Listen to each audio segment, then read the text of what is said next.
এগুলোকে মডেল মাওলানা রফিকুল ইসলাম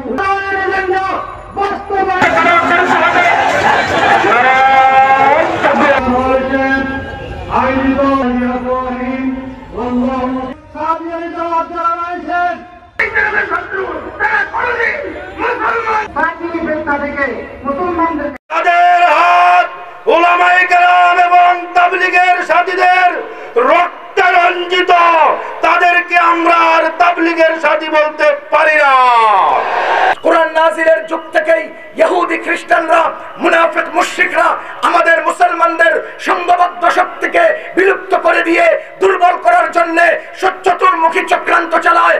ও আল্লাহর বান্দাগণ, মাওলানা সাদ সাহেবের গুমরাহির আলোচনা আমরা বিশ্ববাসীকে জানানোর পরে সাদ সাহেবের অনুসারীরা সত্যিকারের তাবলীগ থেকে যখন আলাদা হয়ে যায়, তখন এটা আর শুধু সাদ সাহেব কেন্দ্রিক হয়ে যায় নাই, এটা ইসরাইল কেন্দ্রিক হয়ে গেছে। আমি সরকারকে বলতে চাই, আমরা আপনাদের সহযোগী, আমরা প্রমাণ দিয়েছি আমরা আপনাদের সহযোগী।